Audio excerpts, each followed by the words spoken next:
بسم الله الرحمن الرحيم والصلاة والسلام على أشرف المرسلين. بهذه المناسبة كان عندنا جريدة الجسور اللي أتاحت الفرصة للكلام على ما يجري في مدينة أحفير وقضية النصرة الفلسطينية هي الأولى واللي كيرجع فيها الفضل هذا اللقاء سي ميمون رئيس جمعية القدس.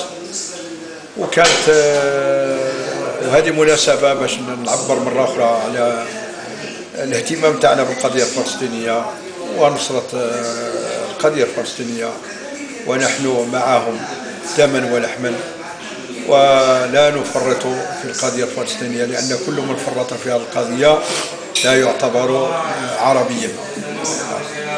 وكيف ما كتشوفوا أن جميع الدول الإسلامية كتراعي هذا الظرف الخاص اللي كتعيش فيه المنظومة الفلسطينية والشعب الفلسطيني ككل، والشقاء اللي كيشقاوه الشباب والشيوخ والأطفال والرجال ديال فلسطين. وبهذه المناسبة كان رفع واحد الطلب ديال جميع القوى الحية والقوى المعروفة باش كلها باش تساعد الدولة الفلسطينية والشعب الفلسطيني كذا. وبهذه المناسبة أيضا قمنا بعد حفل استقبال ديال الفريق الوطني المغربي سابقا، قدماء الفريق الوطني اللي جاوا شرفوا في الحقيقة شرفوا مدينة أحفير. احنا ما شرفوناش كأشخاص وإنما شرفوا مدينة أحفير، إن الأمر كان يعني مدينة أحفير وما جاورها. وإلا قلت مدينة أحفير كتشمل يعني أحفير والقرى المجاورة لأحفير بما في ذلك المريس وولاد عبد الله والبغادة وأغبال زيدور، كل هذه القرى كلها معنية يعني بالاستقبال تاع الفريق الوطني. وبالمناسبة كنشكر سي ميمون اللي يعني دار واحد المجهود جبار، قام بواحد المجهود جبار هو والإخوة اللي كانوا مساندينه، سي عبد الفتاح، سي توفيق، سي محمد، سي الميلود، سي عبد الجليل، انهم يعني قاموا بواحد العمل في الحقيقه يشكرون عليه. ولكن هذا الشيء اللي داروه يعني رد الاعتبار لمدينه احفير، لان في الاستقبال في الحقيقه تفاجأنا لانعدام حضور المسؤولين والغيورين على مدينة أحفير، لأن باش الفريق الوطني لقدماء اللاعبين جاو حتى لأحفير، وكان شرف كبير بالنسبة لنا. والسي ميمون الله يخلف عليه ملي جا قال لنا ودي الفريق الوطني راه غادي يجي لمدينة أحفير، يعني قدماء الفريق الوطني، يعني ملي كنقول الفريق الوطني راه نقول قدماء الفريق الوطني. ضافرنا الجهود جميعا، درنا يد في يد وقمنا بالاستقبال تاع الفريق الوطني، ورغم الامكانيات القليله والظروف يعني ما كانتش مساعدنا 100%، الا ان الحفل كان مزيان بالفضل ديال المساعده ديال السي عبد الملك بكاوي النائب البرلماني تاع ديالنا، والسي هبري اشرف وعبد ربيه والسي قضاد والاخوان كاع كاملين اللي حضروا معنا. وفي الحقيقه احنا كنا عرضنا على السي ميمون انه نساعدوه ماديا، كنا نديروا اون بارتيسيباسيون، يعني كل واحد يدير واحد لا بارتيسيباسيون ديالو ونعطيوها للسي ميمون باش هو يتكلف، ولكن رفض رفضا قاطعا. قال لك يا ودي انا مع الفلوس ما كنقبضهمش، انا اللي بغى يساعد شي حاجه يساعدنا معنويا، اللي بغى يخلص لوطيل يخلص، اللي بغى يخلص الاكل يخلص، اللي بغى يخلص شي حاجه يخلص. بصح باش تقولوا لي ودي هالفلوس، السيد رفض رفضا تاما. احنا قلنا له هالفلوس وهنينا، قلنا له هالفلوس وقوم انت بهذا العمل هذا باش يعني تكلف بقدماء الفريق الوطني وفريق المولوديه المجديه. وكان الفريق الوطني حضر هنايا أحفير ولعب ضد قدماء فريق أحفير بالمشاركه تاع فريق المولوديه الوجديه القدامى تاهما اللي جاو تاهما شرفونا وحضروا معنا في الاخر. وبهالمناسبه كنهنئهم ونتمناو في لقاء اخر ان شاء الله ويكون احسن من اللقاء اللي داز هذه المره هذه، لان الوقت ما كانش عندنا كافي باش نقوموا بواحد الاستقبال اللي يليق بمستوى تاع قدماء الفريق الوطني. اذا قلت انا قدماء الفريق الوطني كيعني ماشي اننا يعني داك الشيء اللي درنا لهم ماشي هو هذاك، ولكن لو كانت يعني الامور متقاده كما كيقولوا كان يكون احسن. لو كانوا حضروا الناس تاع عفير والجمعيات كامله ساندت جمعيه القدس، لان هذا الشيء ما كيشرف مدينه عفير.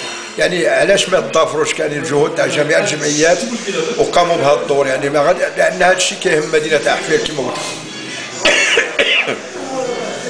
والحمد لله واخا كما قلنا ان الماده ربما شويه كانت قليله والظروف لم تكن ملائمه، الا ان الاستقبال كان رائع. والدليل على ذلك شهاده اللاعب ديالنا الدولي سابقا السي الشمامي اللي كان عبر على الفرحه ديالو وعلى تقدير على الاستقبال التقديري والاحترامي والمحترم اللي قامت به جمعيه القدس، يعني بها بالاعضاء ديالها اللي كيكونوها.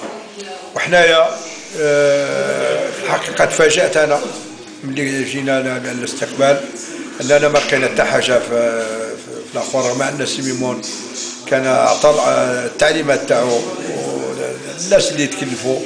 جينا لقينا الخزانه بوحدها، الكراسه ما كاينينش، اللقطه تاع الكراسه ما كاينينش، وتكلفنا حنا شخصيا حنا والناس اللي مع السي ميمون، وقمنا بالواجب تاعنا، درنا سترنا الكراسه وجبنا الطوابل وقمنا بالواجب تاعنا. كان علينا، لان لو كان ما درناش هكذا كانت غادي تكون كارثه، حقيقه كانت غادي تكون كارثه.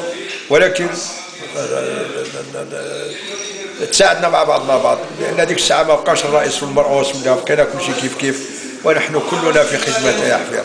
انا كنطلب ونعاود نطلب من الناس ديال عفير باش يكونوا متحدين مع بعضهم وما تكون شي مناسبه اللي يعني وطنيه بحال هذه، لان كيقولوا الفريق الوطني المغربي سابقا، لان فريق وطني كيلعب للمغرب وهذا الشيء كيهم المغاربه كاملين.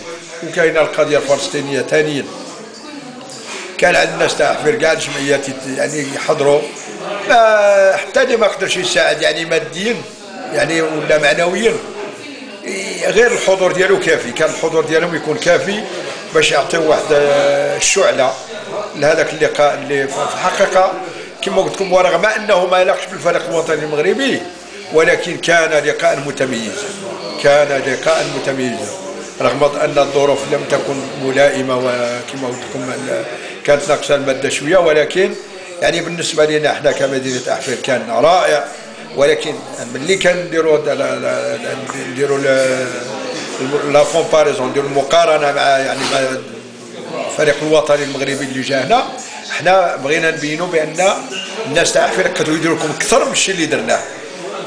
هذا هو اللي باغي نقول، وانا كنقولها ونعاود نقولها، اللي قال شي حاجه على هذه القضيه تاع يعني هذا الشيء تاع التظاهره اللي دارت في عفير فيما يخص اللقاء تاع الفريق الوطني المغربي لكره القدم سابقا وضد فريق المولوديه الوجديه سابق قدماء وفريق عفير قدماء، ان جمعيه القدس والله العظيم ما خداو منا فرنك، كل شيء قدم لهم كان مباشره يعني النزل، يعني لوطيل مشات خلصناه حنا ما كاو.